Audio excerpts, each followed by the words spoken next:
Are you ready to manage your work and personal world better to live a fulfilling, productive life? Then you've come to the right place. ProductivityCast, the weekly show about all things productivity. Here are your hosts, Sidney-Smith and Augusto Pinaud, with Francis Wade and Art Gelwicks. Welcome back, everybody, to ProductivityCast, the weekly show about all things personal productivity. I'm Sidney-Smith. I'm Augusto Pinaud. And welcome to our listeners to this episode today on ProductivityCast. We are interviewing someone most often quoted for saying, your mind is for having ideas, not holding them. We have the honor and privilege of speaking with David Allen, author of Getting Things Done, The Art of Stress-Free Productivity, and the revised edition was published in 2015, among other works, and his eponymous GTD methodology. Welcome, David. Hi, Ray Augustus. Thank you. Thanks for the invitation. No problem. What we wanted to talk about today was a chronological movement through GTD and your world. What we're going to do is we're going to first talk a little bit about the past. That is, you wrote Getting Things Done, The Art of Stress-Free Productivity around 1998. It was published in 2001. And I'm just really curious about this. What was your experience? What was it like for you to, in essence, codify something that was and is supposed to be axiomatic? These are supposed to be enduring principles, but they're also unique in the way that every person kind of invests in them in their own life and work. How did you decide on how to position that for yourself in the book? Well, actually, it all came right out of 25 years. You know, I started doing versions of this work in 1981, 82. Before you guys were born, probably.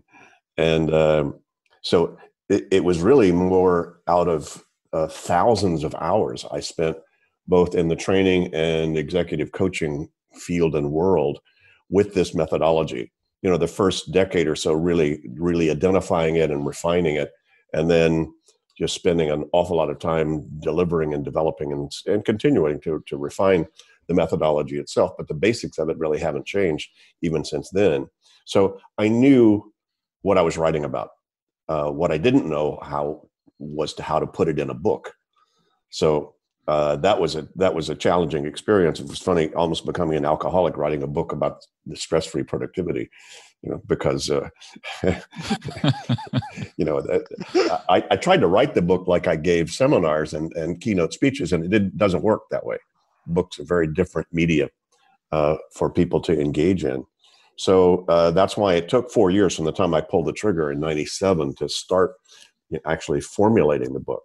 So I didn't have any problem understanding the value and the bulletproof of it, but it did take me 25 years to figure out what I'd figured out, and that it was unique and nobody else seemed to have done it in the same way, and that it was bulletproof because it stood the test of going viral inside of some of the most challenging organizations you could imagine that it would stick in. And so I knew it worked. I just didn't know quite how to put it into a book. So that was a big challenge at that point. So you think that the experience working with others with the material was actually what helped you have the kind of fortitude to know that it could be translated? Oh yeah, absolutely. And come on. The strange paradox of Getting Things Done is the people most attracted to it and the people who take to it the most are the people who need it the least. They're already the most productive, organized, systemic people you could ever meet. They're the most creative. It's just that most of those people that get attracted to this, their own creativity has just outrun their own ability to keep up with it. And so they've found themselves up to their own limits, and they know they could produce more value if they had more space. And so they're attracted to this because, well, for whatever reason. So the cool thing about that is I've got to hang with some of the best, brightest, and busiest people you'd ever meet on the planet, and spent literally, Malcolm Gladwell talks about 10,000 hours. I probably spent 50,000 hours literally desk side with folks like that. So, once you've had that level of experience, there's not you can't punch a hole in this stuff. You kind of really know it works because it works invariably over all of those years. Anybody who implemented any of this produced exactly the same result without fail. More control, more focus, more space to focus on meaningful stuff. So by that time, I had enough confidence because I'm not a ta-da kind of guy. I'm sort of introverted and I'm not ever really a motivational speaker. I'm really more an educator than researcher about this than anything else. And so I had to feel real confident that, that 25 years of my life work, I was going to put it, sort of put it out there, open source into the public. So Anyway, so that's a short version of a very long story. Yeah, and so on the personal productivity level, there's that level, and then there's the organizational productivity space and organizational structure. And I know that you have some history with holacracy, and so I'm actually really curious about your background in holacracy. From my bit of research, you met Brian Robertson of Holacracy One at the Conscious Capitalism Conference, and you decided to bring holacracy to the David Allen Company. And for folks who maybe don't know what holacracy is, if you can give us kind of like the mini definition, and then what did you learn from investing in holacracy in the organization? That's a big question. I mean, there's a lot of answers to that, so I could spin for a while, but I'll try to give you the soundbite of it anyway. Part of what holacracy was Brian Robertson sort of got religion with GTD and said, how do I create that in my organization? Because I can be real clear and you can be real clear, but as soon as we have an organizational structure, that increases complexity exponentially. And so Brian said, okay, how do we create organizational mind like water? How do we get organization as clear as GTD creates clarity for an individual? How do we do that organizationally? And very, very similar modality, really. Though I have to hand it to Brian, he's kind of from another planet. He spent a lot of time creating quite a rigorous structure, which worked, really did work. And I was about to give up my company because of the stress factor, and I was saying, why can't this company sort of run itself? Because I'm not the best player for the play in terms of being a CEO or trying to manage people. I'm not particularly interested in it. I'm not particularly good at it. I had made a bad hire previously of someone that I thought could do that, and it didn't work out very well, and that was quite painful. And so that's when I said, okay, let me see if I can learn how to run an organization myself. And so did deep dive into studying, okay, what are all the books you're supposed to read, and what's all that stuff? And then when I heard Brian speak on stage, I went, oh my God, that's exactly what I was looking for. And it turned out he was a big fanboy of mine. So, we kind of got together, and, it was one of those, the strange paradox of implementing self-organization. I had to be quite dictatorial. So I had to sort of essentially legislate, because I was going to fold the company if we didn't find something like that. Because I was in the process of, I don't know all the stuff that was going on, but there was an awful lot of stuff going on, and I hated to be pulled down into the weeds. It was kind of running an organization was forcing me to do. So that's another short version of a very long story. So we went in full bore.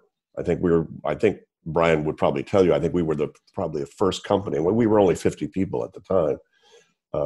But I think we were the first company to totally integrate holacracy, not just some piece of it. It wasn't an experiment. It was It was an experiment. And even back then, as I wrote the foreword in Brian's book, I said, this is a 5-year project.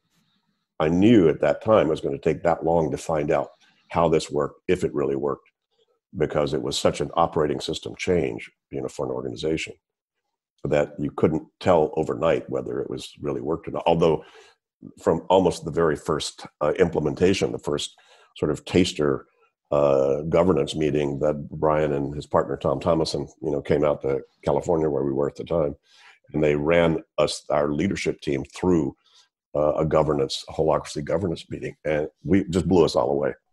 So there was a lot that we learned almost immediately about how do you create space to surface tensions in an organization and get them resolved, in the most appropriate way without, it's kind of distributed authority. It was also distributed stress.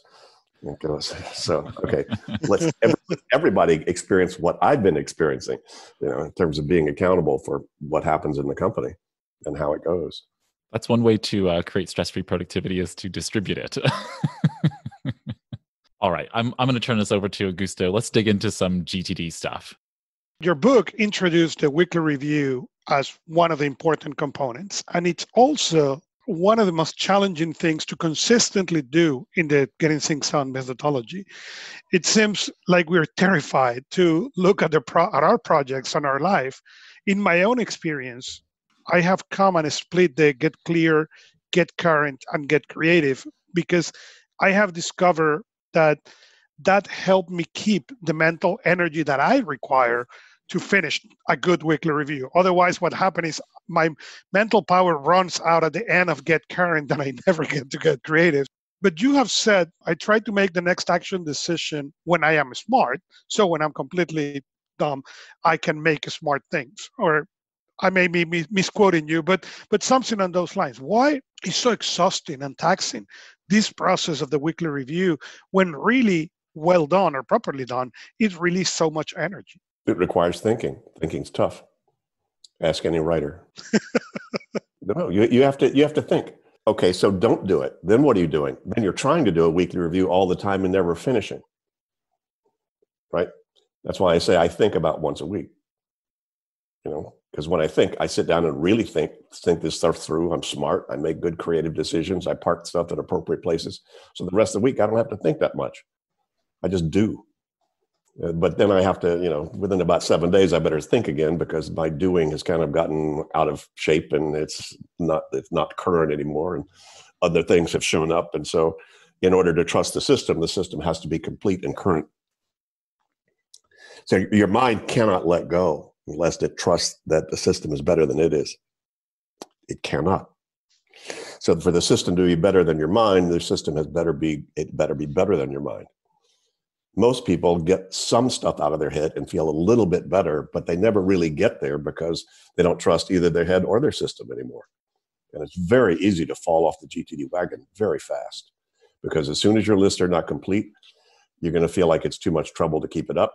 So you're going to stack stuff back in your head again, and you're off. The nice thing is it's very easy to get back on. All you got to do is sit down and do a weekly review. Get your head clear. And to your point, Augusto, I understand it. What you should not do is assume that the weekly review is the time to catch up with email. A good friend of mine, a pretty sophisticated guy, he cleans up all his backlog of email and everything else on a Thursday night, so that when he starts Friday morning, that's when he does his weekly review. He starts with a pretty clean deck, so he can see things from a whole different level.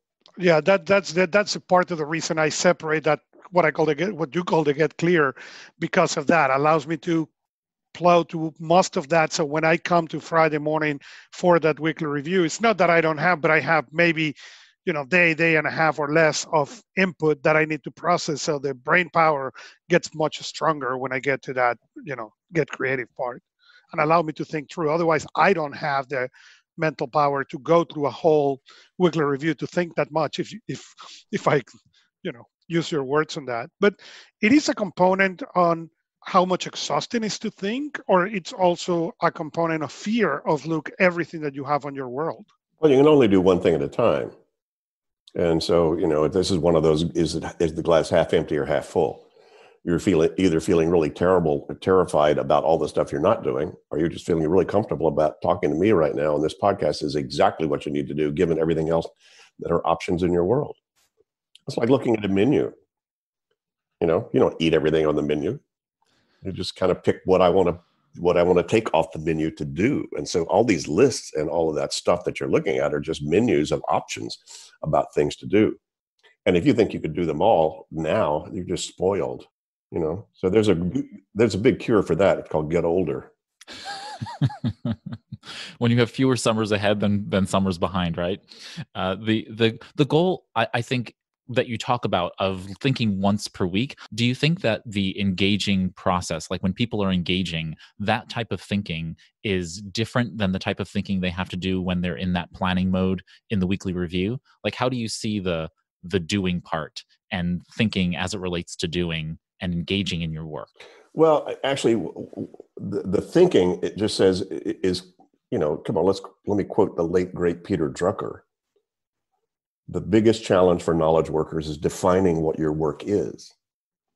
So the thinking process, the emails don't tell you they're junk, nor does junk mail tell you it's junk. You actually have to decide it's junk, right? So you actually have to empty your mailbox and go, that's junk, or, oh, that's kind of cool, or what's that? And you're thinking all the time in a way. You can't stop thinking. But what you want to do is you want to finish defining what your work is, defining what your commitments are, so that then you can look at the whole gestalt kind of at any point in time and then renegotiate. Wow, look at all the stuff I'm not doing right now. I'm going to have a nap or a beer. And then those are power naps and power beers, right? Because look at how many things you decided they were better than, right? But again, that's why just getting used to this, it takes a while for people to really get used to being conscious. Sorry. You know, people get mad at me for their list. I'm going, excuse me, that ain't my list. That's your list, right? Your choice is, where do you want to keep track of it? You want to keep it in your head where it bangs around and wakes you up at 3 o'clock in the morning about stuff you can't do anything about? Or do you want to externalize it so that you're not spinning around remembering and reminding and trying to prioritize all that stuff? See, what you want to do is free up your mind so that you're using strategic intuitive intelligence to decide which errand to run, to decide what to talk to your life partner about, to decide out of all these lists what is the best thing to do. So that thinking, you never stop. What you want to do is free yourself up to do that level of thinking. So that's what I'm doing all the time, is deciding, now this is now the best thing to do as best I can do. And that's, I kind of make a joke about it, Cole. I can just, when I'm smart, I make decisions about stuff, and then I'm reminded to do smart stuff, even when I'm kind of dumb and thick. Though there is a truth in that. I don't have to keep rethinking, what do I need to do about X? I've already decided what to do about X. I just need to decide whether to do that or not, versus all the other options that I have. So what you want to do is free your thinking up to be doing that kind of thinking, as opposed to spinning about thinking about what I should be thinking about, how I ought to be thinking about the things I should be thinking about, how I ought to be thinking about what I need to be thinking about, what I need to be thinking about, and you never finish that exercise. You just walk around in angst. There are a lot of neurotics, and being one of them, I know what that feels like. So it took me years, David, to really understand that a lot of the power of the elements of getting things done are really counterintuitive. Did you were that aware, or can you elaborate more on that counterintuitive nature of the things of the getting things done? And maybe that thinking is counterintuitive, I don't know, but the labeler comes to mind. I remember, many years ago when I got the first labeler, it didn't make any sense when you explained that on the book or the audios or any material, but it really make a change. It's completely counterintuitive. Unlike that, the 2 minute, there's so many things inside of the components of getting things done that are completely counterintuitive, and their power comes exactly there. It was never counterintuitive to me. So I think I understand what you're saying. A lot of people think, why would it, why would a labeler make so much difference? I said, well, have you ever tried a labeler? You ever seen what it looks like when you label a file as opposed to handwriting it? Now I have. Yeah. I go, so, what's counterintuitive about that? It's like eating good spaghetti. Cooking is counterintuitive. Oh my God, spend all that time to make something that's going to disappear in 10 minutes. So yeah, it's worth it, to make that 10 minutes really delicious, right? So I suppose that's what you mean by counterintuitive. Probably the most counterintuitive thing is that you need to pay appropriate attention to everything that has your attention, even what you consider not so important stuff.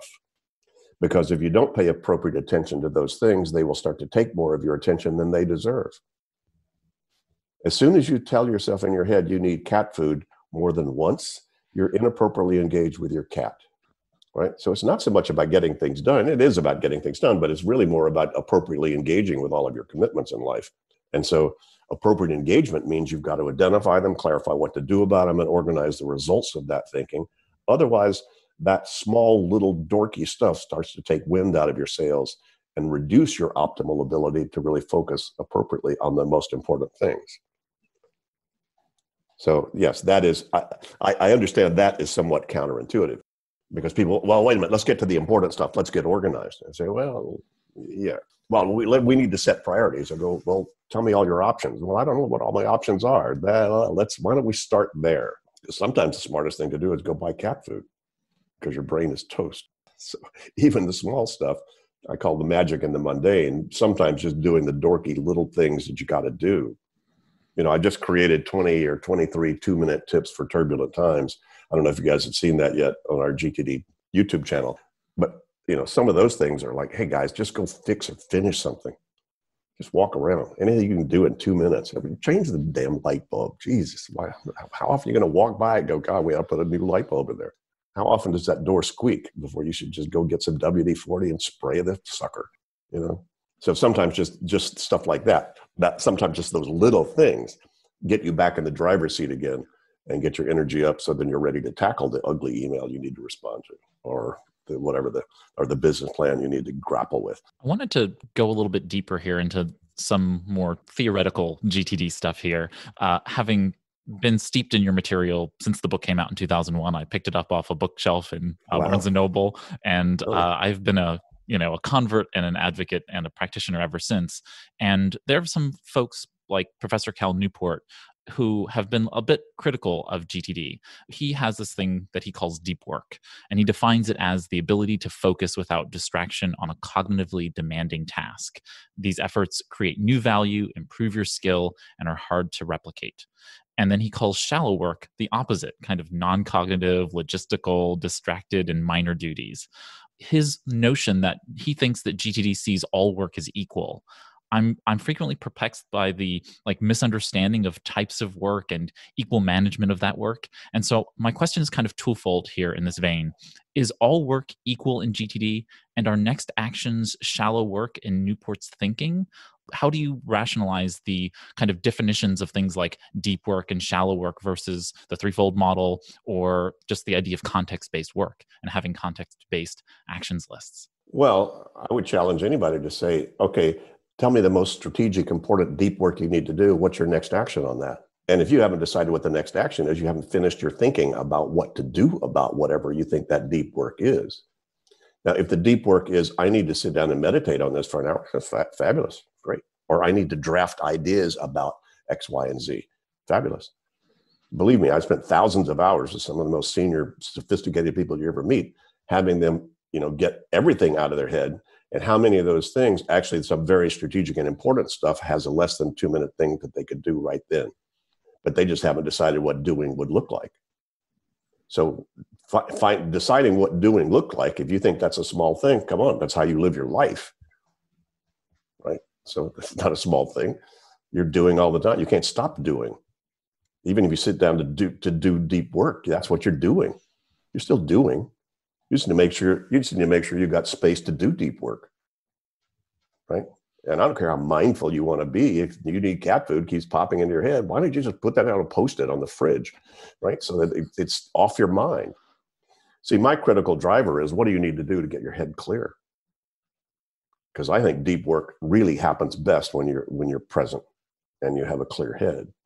So whatever you need to do to get a clear head. And if to get a clear head, it's ignore the cat food and ignore all that, fine. I don't care. I'm not a proselytizer.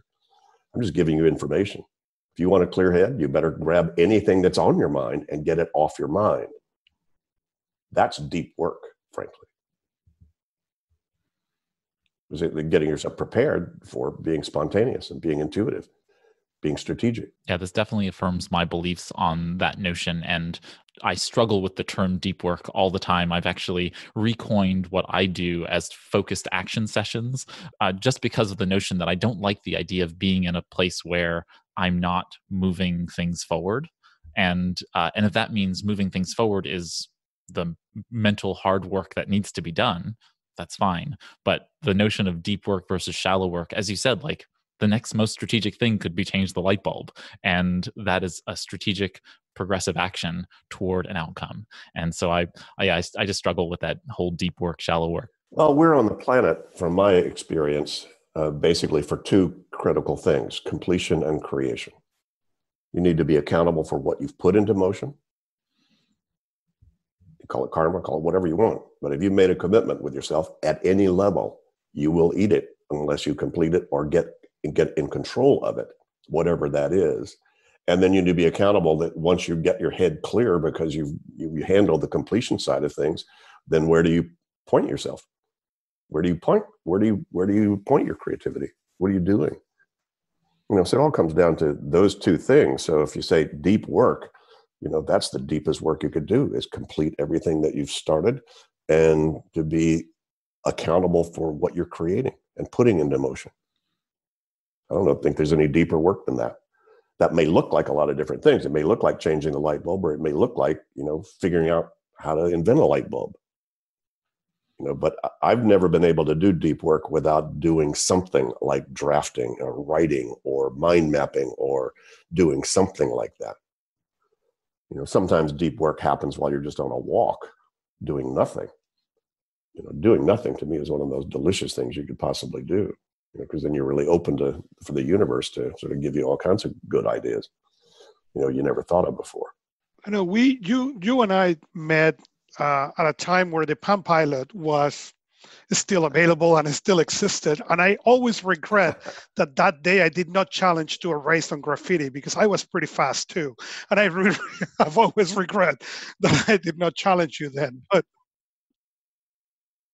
wouldn't it be nice to have the Palm Pilot again? I think that was the best list manager ever. And it looked so good in a dark bar too, so yeah. It was fantastic. Really. And that simple little PC program that tied it, and you could sync your Palm to your PC, and that was so great, so easy. It was elegant. It was a fantastic piece of software. It's super elegant, and I wonder, when that piece came in, really that was a translation of the traditional paper timekeepers. You have the calendar, you have the context, you have the notes and the task, and a lot of limitations that I think to a certain extent they were good. But as technology has pushed, now the people is getting more into communication, as if it's harder to get the basics, the tasks, the notes, so those younger generations, and I know you have worked with the most sophisticated people, but also a lot of younger people. How is these younger people now getting these devices who are ubiquitous for them, but that are really more centered into communication, email, and the web? And what challenges are they going to find as they need to getting things done and getting, a methodology like GTD to really move forward? Well, I've met tons of young people who are great GTDers. They get it. They find it really cool. I haven't found an age discrimination or a gender discrimination or a cultural discrimination at all. It's such universal stuff. Anybody who's got a busy life and likes the experience of having a clear head, can use it and can implement it. And I see them do that. But it's, as I say, it's for anybody, but not for everybody. You guys probably have more in common with, 20 of the young people I know here in Amsterdam that are good GTDers than you do with your next door neighbor or your cousin. It's a global event that's going on out there. And I think it's a global event. The new edition, Ray, that you mentioned in 2015, the methodology didn't really change. I restructured some of my languaging about it. I changed collect to capture, and I changed process to clarify, and changed reflect to review. Review to reflect. And so there was some sophistication that, that in 15 years I kind of added into that. But the main thing that changed was the audience. When the first book was published, it was really targeted for the fast track professional. Maybe 5 to 10% of the people in the organizations really needed that and were really underwater and were trying to get on top of it. And as you graduate up the scale, life doesn't get easier. So it was really, that was the targeted group. But in 2015, 90% of the people in the organization need it, not just 10%. Because nobody's holding anybody's hand anymore. Everybody's expecting everybody to manage themselves. Everybody's, going to need to manage themselves. And, that's where the world is going. And interestingly, the pandemic has just sped up exponentially what was going on anyway, which was the world was becoming virtual and people were becoming self-managed and running their own businesses because that's just the way the world was going. But this just sped that up in like crazy. But back to your point, in terms of what's happened, I don't think anything significant has happened in the technology world in terms of productivity since the word processor and the spreadsheet, and relational databases and kind of where all that came from. Everything else, there's been a huge increase in the digital world, but what it's done is just speed up. It's added speed and volume and accessibility. So you just have a lot more stuff coming at you a lot faster. So it hadn't changed your world. It just made your world full of all kinds of options. And it's the stress of opportunity that's, creating a lot of stress out there. How many things could you guys be doing right now instead of talking to me that would be adding value to your life and your world and your projects and your things and your company and all that stuff? So, as I've made a point often, a crisis kind of lets you relax because it takes away all those options. If suddenly your building caught on fire, guys, you wouldn't be worried about tires or your taxes or whether you should get a divorce or not. You just want to get out of the building, right? The problem is if you're not in a fire or crisis, then all those other demons come running at you through the gate. Oh my God, I could do that. I could do that. I could do that. Oh my God. So it's the stress of opportunity that has been, that can be very much overwhelming given the current world of social media and all the stuff and ubiquity of, of data. And that there's just so much available to everybody now, like all the time, 24/7. So that's the difference, I think, is that it's forcing people to have to get clearer about what matters. So that's the good news about so much stuff and so many choices is like you're going to have to decide what should you eat off that menu, right? What's going to be the healthiest thing to eat or the most fun to eat or the best thing to eat. You're going to have to focus some more. So, the ability to be able to focus, I think, is still very much needed. And I haven't seen an age discrimination about that. So we go from graffiti and the Palm Pilot, and I know you have your famed pocket notebook for capturing, but I'm curious, what is your everyday carry for productivity? What tools and software are you using to manage your systems lately? Like, what are you using? Well, I don't use my phone or even my iPad really for doing any work. I use them for what they're good for, which is GPS and photographs and read the New York Times, when I'm waiting in line for something. So, those are great tools to have. I could see my lists on those distributed devices, but I'd much rather work at my 16-inch Mac Pro, that I'm looking at right now. So that's when I work, I want to be in a work mode. I want to be at a place where I've got both all the stuff that I might need paper-based wise. I might want to print something out because it's a lot easier to edit that for my wife and hand edit on there the changes than to try to edit the PDF file, et cetera. So there's the ability to be able to just have my own workstation and my own cockpit. That's where the work happens. So I'm not working on all those other things. And come on, I don't have thumbs as fast as the millennials. So, I guess they can do that. But frankly, it's just too small a screen. I want the ability to be able to finish a lot of things, especially if you're doing something like a weekly review. I want to do that where I can get to the web fast because I may have a less than 2-minute thing just to look up somebody's website and kind of see what they're doing and notice what's going on there. So for a workstation, I want a workstation. Now that may be because I'll be 75 in December. Maybe I'm just an old fart, and so I'm, I don't know how to do that otherwise, but I don't get it. I need visual space. I need physical space. I've been on a lot of podcasts the last 2 or 3 weeks. People asking me about, well, working from home now. What's the best practice? What do we need to do? One of my first tips is get your own workspace and do what you need to do to set it up. So when you sit down there, you're moving to work mode, right? And people seeing you sit there know you're in work mode. So as opposed to, gee, honey, could you please? Which is what a lot of people are getting now because the kids are there and their life partner's there, and they need to get work done, in that environment. Of course, I haven't worked in an office since 1981, so I scratch my head, called so what? You need to have your own work environment. Anyway, that's more than what you asked or commented on, but thought I'd riff. No worries. I'm curious, going back to GTD proper. I run the Getting Things Done meetups in New York and DC, and you have a wonderful community of folks who will be listening to this, and I'm sure they're all saying hi to you right now.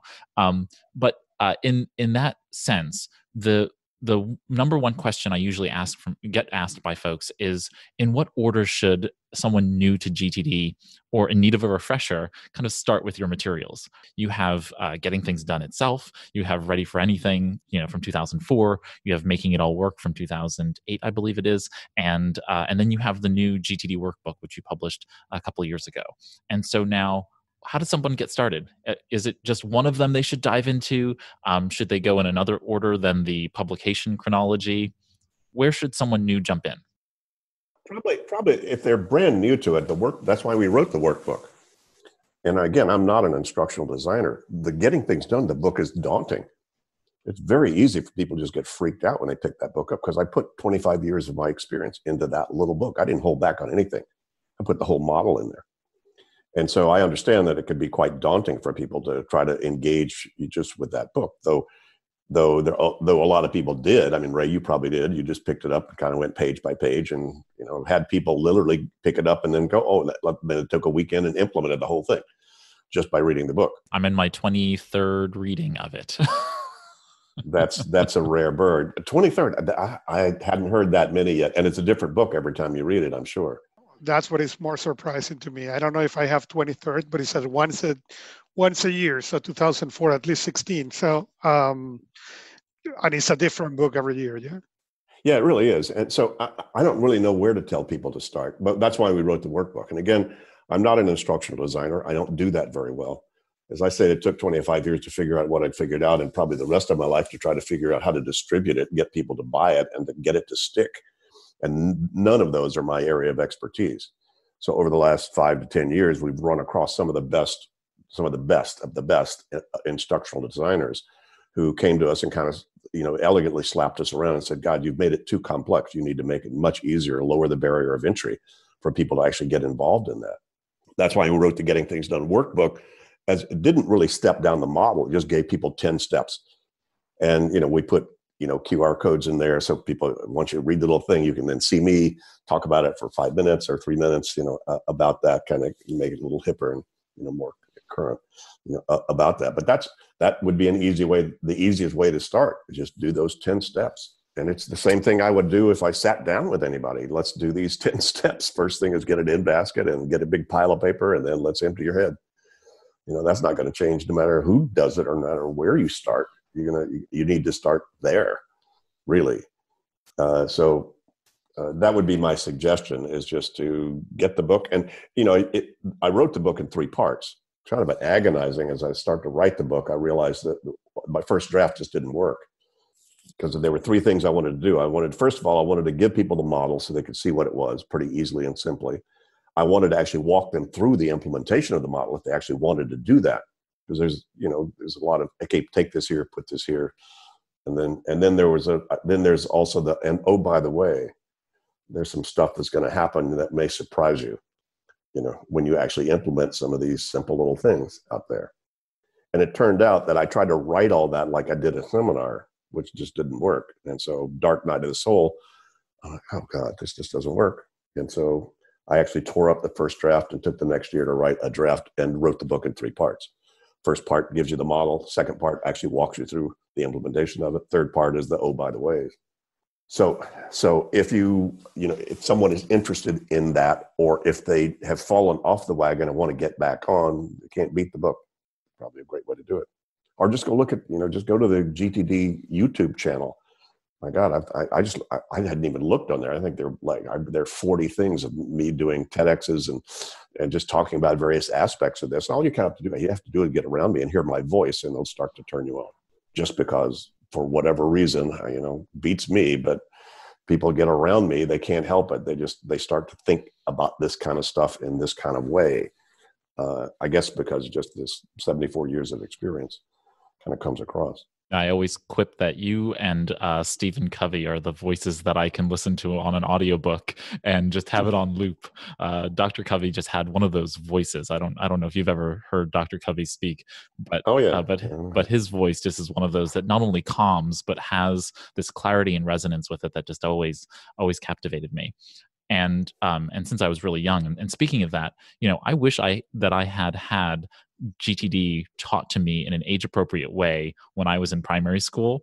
And you co-wrote GTD for Teens, Getting Things Done for Teens, with Mike Williams, your former CEO, David Allen Company, and Mark Wallace. And that was published in 2018. And I'm curious, what are your thoughts about teaching GTD in primary, secondary, and post-secondary education settings? Well, that should be the future of the world. I mean, we've known for years, if we really wanted to change the planet, let's get it to the kids. Us adults and trying to change adults' behavior is like, phew, good luck trying to change habits and all that good stuff, which is tough stuff. But kids, they get it. And, you can talk to Mark Wallace, and Mark is still a primary school teacher, and who's been teaching it to his kids for 2 or 3 years. After he got it, he said, I can't hold this back for my kids. So he just wound up with that, he wound up figuring out kind of how to make it, to your point, age appropriate, for the kids. But it's the same, if you've read Getting Things Done for Teens, a lot of adults love that book because they say, wow, it's got cartoons in there, and it's, kind of makes it easier to see. And that's really cool. And it doesn't step the methodology down. It's the same thing.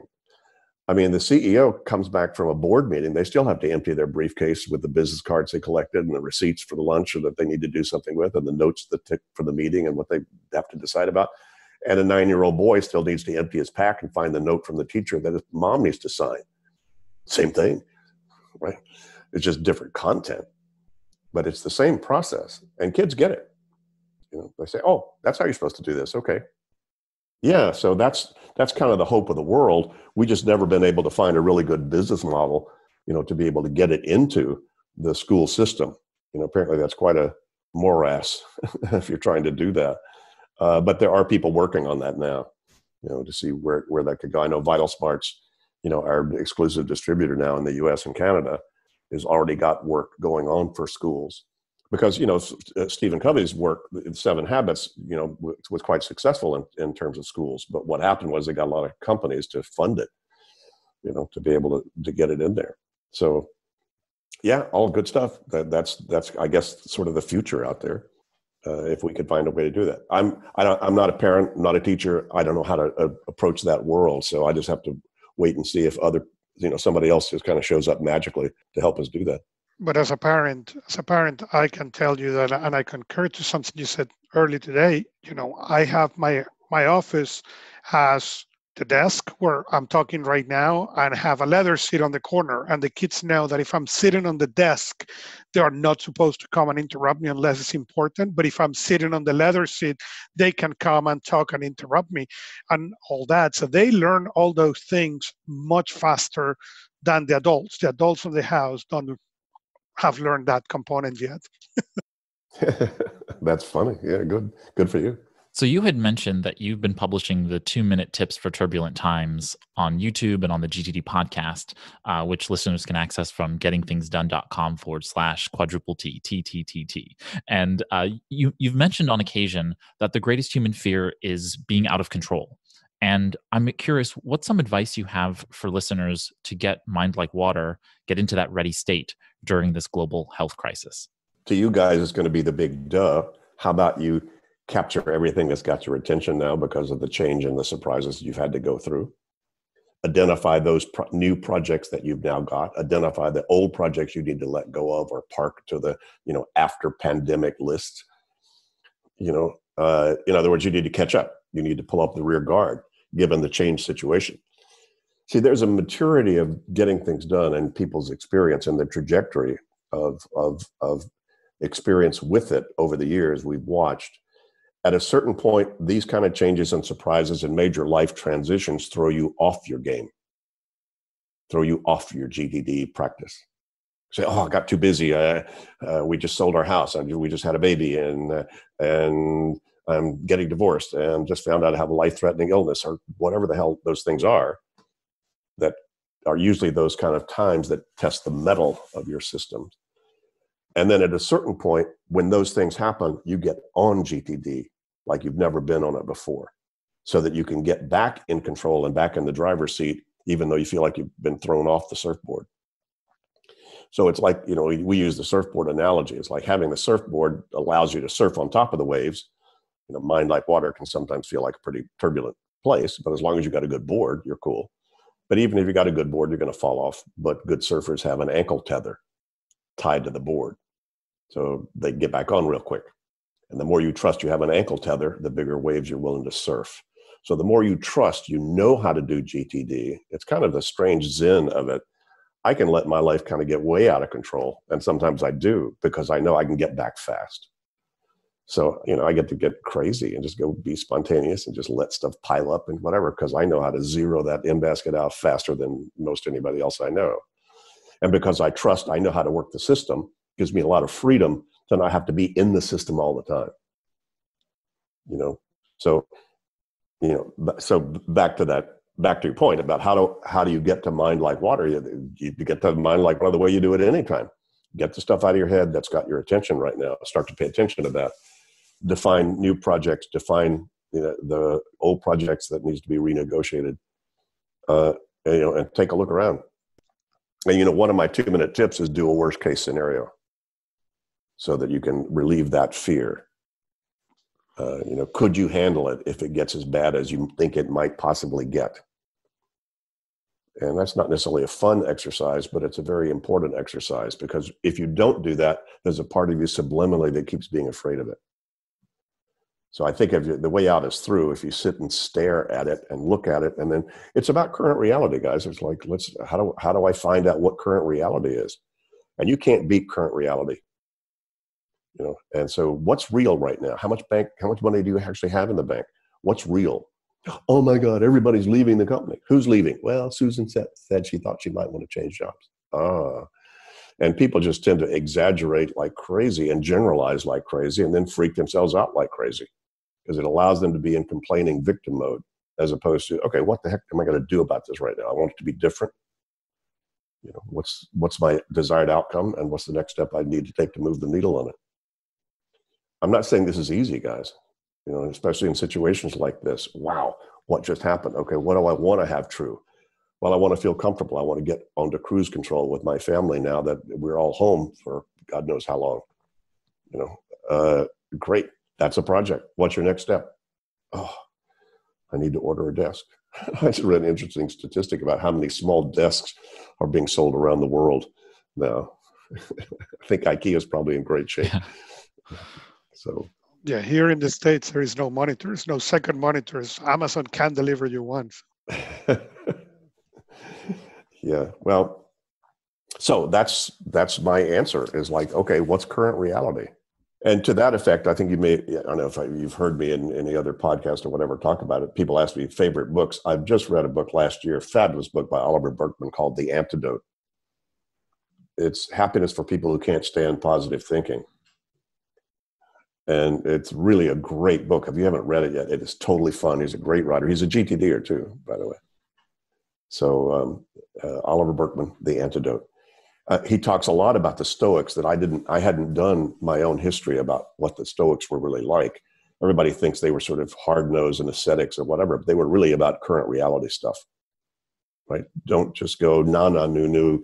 Don't ignore all the negative stuff. No, there's negative stuff. Hey, have at it. Just be aware of it. You don't want to be hung up in it, but you don't want to ignore it. And that's a lot of why I think people resist the getting things done process, because they're going to have to deal with current reality. What exactly have you committed to? What's got your attention? Come on, let's get the list. Get it all out of your head. So there. It's my it's remarkable how the Buddha and the Stoics and have really come to the same understanding of present mindedness and mindfulness generally. I think it's something to think about. Yeah. Oh, so this is going to be my last trip down memory lane with you before we move on, which is that you've noted that you've had 35 jobs before the age of 35. And if my research is correct, you've been building GTD since about 1981, 1982, as you said. So that's about 39 years, more than 39 years now. What advice do you have for those who may be starting their careers today, now that you've been doing and teaching GTD for longer than all the cumulative other 35 jobs before that? I don't know. It's a good question. And I would say just my general advice to anybody is it never hurts to do an ideal scene. How would you like to be? Assuming you could have wild success in this world 5 years from now, what would you be doing? And not necessarily what would you be doing, but what would you be experiencing? Because many times, people think they want to be a great writer or an actor, or they want to do a startup software company and make a gazillion dollars. And a real good question that I learned back in my personal growth years, in insight seminars and all those kind of experiential seminars, was, what experience are you really looking for? Well, I want a red Porsche. What experience do you think a red Porsche is going to give you? Oh, well, I'll be styling, I'll be attractive, and I'll have a sense of freedom and fun and whatever. Then they get the red Porsche and they're worried about anybody hitting it, and they just get so uptight and they can't afford the gas or the insurance. And it's like, well, what happened? Well, they got more invested in the materiality of it than the experience of it. So I would suggest that people, it's fine, give yourself the permission to have the fantasy, about what you might want to do if things were wildly successful, but then back up a little bit and say, what experience do you think that would give you? Because you might find that the experience you think that will give you is much more accessible to you right now than you think. Right? I want a sense of fun and freedom. Well, what could you do right now that could give you a sense of fun and freedom? Well, let me go run with my dog. Yay.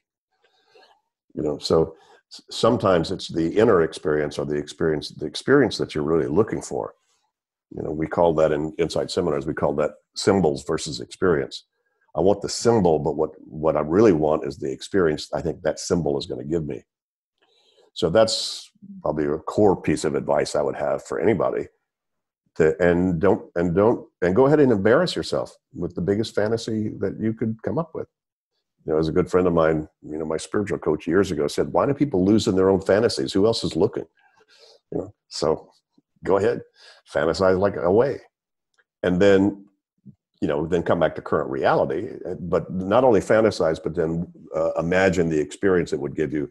And then ask yourself, what could you be doing in the short term that would move you toward having more of those kinds of experiences right now? And I had somebody coach me with that years ago. And that's kind of how I moved into the consulting work 39 years ago, was saying, okay, here's what I really wanted was the ability to have people's attention so I could share with them things that I considered valuable.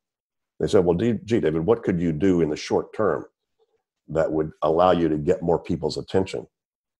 And I don't know what my answer was then, but that got me on the path of, okay, let me start doing the kinds of things that would give me the kind of things that would be more fulfilling to me. And there's nothing better in terms of success in life than being authentic. So being authentic with yourself, acknowledging whatever the current realities are that you're dealing with, how you feel. That was another one of my 2-minute tips was it's a good idea to acknowledge how you're feeling, especially in these days. There's a lot of fear and panic and worry going on. You don't want to dwell on that, but you also don't want to ignore that you have those feelings. That's a reality. So again, it's the way out is through there. So just dealing with whatever that you're dealing with there, but being authentic with yourself and authentic with the people around you. It's hard to beat in terms of, what that's the value that's going to present to you and then the quality of life that's going to increase if you're not being there already. As a person who had love context, and I have love context since the first time I read that on the book, I see how people, really, in a way, many people never understood it.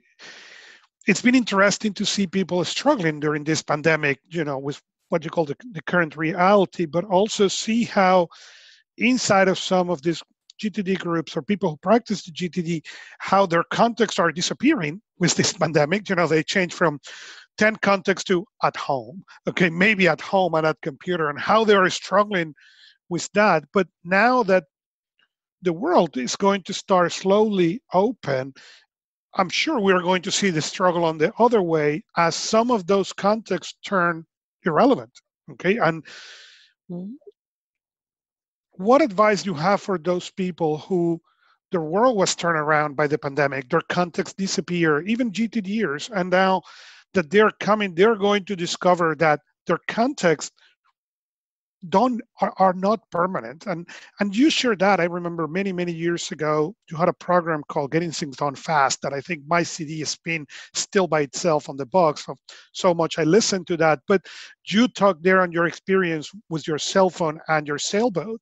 And well, that was a relevant context until the sailboat was gone. But I think you have that clarity. You have always had that clarity that others may not have. So all this to say, what advice do you have regarding that permanence or impermanence of this context for our listeners? Well, that's a lot of the reason to do weekly reviews is so that you keep, systems are dynamic. They need to keep changing as you keep changing. Your filing system should be changing regularly, because some of that stuff is going to be old and out of date, and some of the stuff you're going to need a new context to be able to see certain things. And I think staying aware of of that. Over the years, I've at times just felt, God, this thing, this list is feeling old and out of date. God, what do I need to do? So, one example of that was, maybe 3 or 4 years ago, I used to have the stuff that I was going to write on my app computer list, because I could do it on a plane or whatever. And it might be a forward to somebody's book. It might be, I don't know, some article that my staff wanted me to produce or something like that. And then I found myself resisting my at computer list, because those things require creative thinking. So I split that off and I created a creative writing list. They're all at computer, but I do that in a very different context, and I need a very different context. And what it did was it took all the pressure off my at computer list. Those were just business-like things, and things I needed to get done. So it made that list much more attractive, and I was willing to engage with my creative writing list in a context where that would be the appropriate thing to do. So, that hasn't happened often, but that was a good example of where I needed to, kind of, I teach this stuff, slap myself around. Come on, David, you need to upgrade your system so that you stop resisting, looking at the content. And so I think that's some of the sophistication of GTD. And GTD is like an art or any kind of a craft. How good can you get at cooking spaghetti? How good can you get at chess? How good can you get at fencing? How good can you get at relationships? Those things are infinite in terms of how much sophistication. There's no limit to the sophistication of GTD. None. You'll keep getting better at it. And you will need to keep changing what your system is, because as soon as your system is static, I fall off my own wagon regularly, because as soon as I create something new, I've got to give up something. I'm already up to here. Everybody's up to here. So if you create something new, something's got to give, something's got to undo, or something's got to redo in order to be able to then, get back on cruise control again. So the whole criteria, my criterion for prioritizing, my criterion for my own system design and upgrading is all about, what do I need to do to get this off my mind? Right? What do I need to do to get this off my mind? Come on, all of us have a weird electronics drawer, right? And here I can see mine right now. It's at my hand right now. So if I pulled it out and showed it to you, go, oh my God, what a mess. Well, threw stuff in there. That's the place for that to go. That's the place for that to go. At a certain point, every 6-12 months, I go, I need to go get some baggies and my labeler and really label what that charger is. The thing crapped out, but the charger was still good. I thought I might still need it, or I don't know what the hell this thing is, So I'm going to put a question mark on the label, on this thing. So in case I find something that, oh, that's where that thing is. Oh my God. So, that's an ongoing process. And right now, especially, that's another one of my tips, in tips for turbulent times. One of the things is to upgrade your systems, guys. Now's the time to do that. Now's the time to clean up your computer. Now's the time to get that new program you told yourself you wanted to do. I just got GarageBand, back on my computer again, and got a good coach to help me do that, because there's some other things that I want to do. So I've just kind of upgraded that. So there's a lot of opportunity to keep kind of tweaking this, and you need to. That's where the customizing comes in, and that's where you'll make this system much more personal, is how it is doing that. And I understand, because now so many of the kids just do so many things on their phone, the at phone kind of loses its meaning anymore. Kind of, there's a lot of stuff people can pretty much do anywhere if they're carrying all those, distributed digital devices around with them. So yeah, and I don't have the answer to that. So what would you need to do that? You just want to make sure that it's off your mind, and you don't zone out because you're looking at 400 things you can't do in some context. But hey, if you wanted to clean house, just to put everything back on one next action list, and then only redistribute them as you feel like it seems appropriate to do. Since the beginning of my GTD practice, right after I read the book, I had implemented it in an Excel workbook, and I had all of my system in that, and then I moved it over to probably shortly thereafter to Remember the Milk. And To this day, I still manage all of my tasks. All of my next actions are actually on one list. And then all of the contexts are smart lists that filter the list down to what I need to see when I need to see it. So it gives me that ability to have one master next actions list and then only see what I need. And that gives me that dynamic process to be able to say, okay, this list is no longer good. And I don't need this context any longer. And I've always read that in your materials that this was moldable and changeable. But I know there are a lot of literalists out there who got stuck with at work, at office, at home. Well, maybe it would help. Sometimes it helps for people to, if I give you a little bit of the backstory of the history of context. See, when we were first doing the versions of these seminars that kind of led up to GTD later on, we called it Managing Accelerated Productivity or whatever, and I was doing a 2-day seminar, and we were using, actually, at the time we were using the time design system. We actually included a paper-based system that came out of Denmark because it was much better than any other tool. And this was pre-Palm Pilot. We gave up systems. I gave up systems once the Palm Pilot came out because I couldn't, with all honesty, say this was the best system anymore. But until then, I could, with all honesty. And so we actually included the time design book in the planner. Elegant graphics, wonderful, sophisticated, cool thing. And we included that, actually had people start to use that in the seminar. But at the time, and we actually designed it so that you could actually have a page turned over, so you could have a list of all your next actions next to your calendar. And so when you changed your calendar page, you didn't have to rewrite anything. You just flipped the other page, that previous page over again. So you kept a running list of next actions, right, against your calendar, which was radical, for 1981, 82, 80, whenever that was back there. And so, but then there was this weird thing that came along called the mobile phone. I don't know if you guys remember, those things weighed about 3 pounds, right? But it was a mobile phone. Oh my God. And so what happened was suddenly there were things you could do out and about because you had a phone with you. And so I didn't want to have to keep finding the phone calls on my action list. So what I did was, okay, let me create a second page in here just called calls. Right? So I created a context called calls as opposed to all the other next actions that I had. Like, wow, how cool is that? Right? Because there were times, because you're out and about, that's pretty much all I could do was calls. And then I had a guy in a seminar, turned out to be a good friend of mine, who was semi-retired. He had a sailboat up in Maine, lived in Boston. And he said, David, that gives me an idea. There's a lot of things I want to do when I'm at my sailboat. Not about my sailboat, because many times he had to buy stuff at the boating store in Boston for the sailboat. But he says, there's things I want to do when I'm only on the sailboat. So he created an at sailboat page for his thing. It's like, wow, how cool was that? And he just found that stupendous. Really helped him a lot, kind of uncorked a lot of energy for him.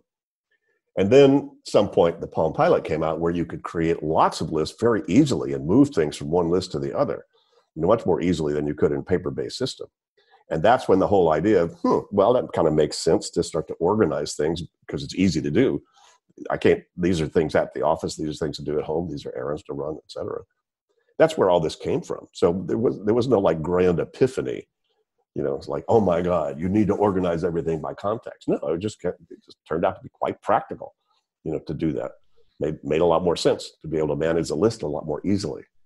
So, nobody should get hung up about anything other than what's the easiest way to manage your list. Ray, it sounds like you've come up with your way to do that. So, yay. I'm very happy with it. I have to admit. Augusto and I are actually hosting a conference in June called Remote Work Productivity Conference. It's a live remote conference, a virtual conference. And to start the conference, we're actually going to have our first session be a panel discussion of remote work productivity experts. They're going to come together to talk about the future of remote work productivity, how people stay productive in a remote or work from home environment. As you noted, there's so much happening because of this global health crisis. And I'm curious about your views on what comes after these turbulent times for most knowledge workers who don't necessarily have to go back to the office unless they're made to. What do you think is going to change in terms of people's, work modalities, their perspective on managing their work and engaging with work when they now have quite a bit of freedom to work from anywhere? Well, it'll be the opportunity and the challenge to manage yourself. Because what you're doing is you're just taking away another structure. Come on, when you were a baby, everything was structured for you.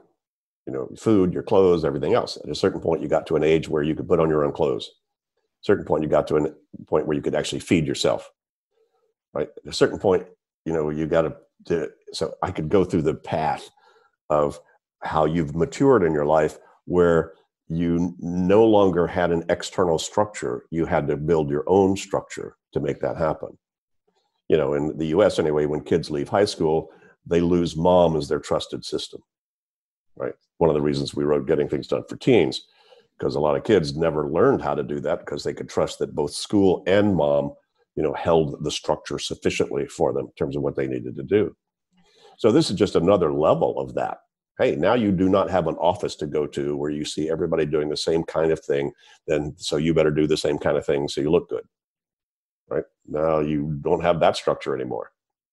So you need to, I think the guy who wrote 37 Signals, they talk, because they wrote a whole book about hiring virtual workers, because they were one of the first companies to have nothing but virtual workforce. And, they made several good points in there. You need to hire for that. You need to have somebody who's comfortable already being able to be, to work from their own environment. And I read, I'll get the numbers wrong, but I read some while ago that by 2050, 50% of the US workforce are going to be self-employed. So that's why I said earlier that the pandemic has just, added exponential speed to the virtuality and self-management needs out there in the world. And so that's just going to keep going. So, the advice is, hey, folks, GTD, go manage yourself. Again, I haven't worked in an office since 1981, so I kind of scratch my head, yeah. So what's the big deal? You need to build your own work environment and your own workstation. And like Augusto, like you were saying, I need to build it and I need to create my own parameters. And for people who, it's newly that they're now having to deal with both kids and life partners and other things like that in their environment, that's, another 2-minute tip: communicate, renegotiate, get clear. Hey guys, help me out. When I sit here, I've got to get these kind of things done. Can you help me out here? And so just having good communication with anybody who's involved in the work that you're doing and the lifestyle you're in, another critical factor. So those are very, very, very critical things to do. Yeah, I have finally, with the pandemic, make people understand the power of the inbox on the entrance of my office. But my understanding from listening to you for many years, and you talking about your technology drawer on your right, is you love shiny objects. I remember once you were talking or discussing on a recording with Eric Mack about shiny objects, and he said something that I took for lives, and say one of the things that are incredible for him at the time was that you could pick, let's play with this toy, but immediately decide, yeah, there was something will work, it's not going to work, we need or not need, and drop it regardless of the investment, the cost, and all that. And that's a tip that I have get from me that honestly, I'm grateful, because they have saved me so many hours, not only in the gaining from the new tool, but also in not wasting time, making sure that tool is going to work. But as a person who loves tools and gadgets and shinies and gear toys, what you have recently get that is cool, that that you are enjoying, that people may or may not know that you enjoy? Nothing much new. I mean, my buy to use ratio, what used to be 10-1, now it's pretty much 1-1. I pretty much don't get anything unless I really, really know I need it and I've seen it and know somebody who's got it and know what it does. And so I'm a lot more discreet these days, in terms of that stuff. So it's a good question. I don't think I've got much anything new. Well, my new MacBook 16-inch is great. I got rid of my big screen because I was running into problems with my second screen, hooking up my laptop to it every once in a while, stuff would kind of screw up. So I said, I'm just going to move back to just a single laptop with the nice screen that I've got, so that I can move it around without having to change and unplug a gazillion things and sort of work anywhere. So that's the newest thing that I've done is the MacBook Pro 16-inch. Great screen, fabulous. And it's 8 terabytes, so I can load GarageBand and lots of other things on here if I want to do that. So as we close out the time with you, and we appreciate you being with us, I wanted to talk a little bit about the future. And so first up, what's next for David Allen? That is, if you think about your Horizon 3, Horizon 4, I know you've mentioned on many interviews that you don't think that far in the future all that often, but you must know what's going to happen for you. You, as you said, you're going to be 75 in December of this year, and you are now in this next phase of David Allen Company and GTD Focus. What do you personally plan to do? More Ikebana, more other things in your life? Well, I've started painting acrylic paintings. Those are mine. You see on the wall. And I picked up a flute again. I hadn't played the flute in 30 years. I taught myself to play years ago. And I had a great Haynes flute, and it got stolen. And I didn't have the money to really replace it with the same quality. So I got into other things or whatever, kind of let it drop. So those are two things kind of staring at me as I look over my computer here. I see both my flute and my easel and so forth, and kind of a blank canvas kind of intimidating me, about what's next. Learning Dutch is my Alzheimer prevention, right? So, and so Catherine and I would, plan to immigrate as soon as we can get the language down, because we love the country. We love the Netherlands. We love Amsterdam, love living here. So those are big projects in and of itself, or that's a big enough project, believe me, just that one. And a lot of my work has been and will continue to be to support our licensees, around the world, who we've now certified to do our coaching and GTD trainings, and a lot of support for that and community of practice.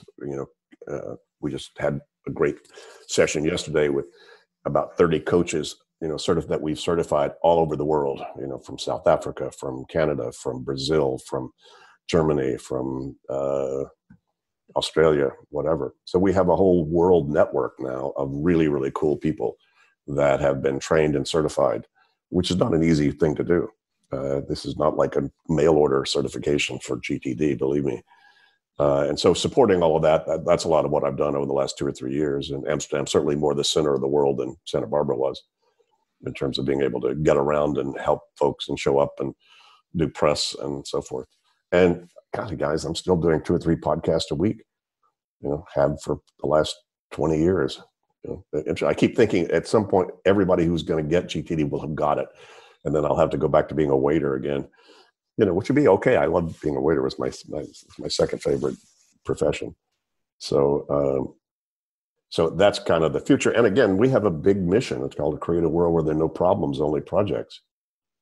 And so just being available to who's asking, and that's a lot of what, I've structured my life to do, was to be able to sort of follow my nose and follow my spontaneous intuitive hunches and sort of pay attention to what the world seems to want.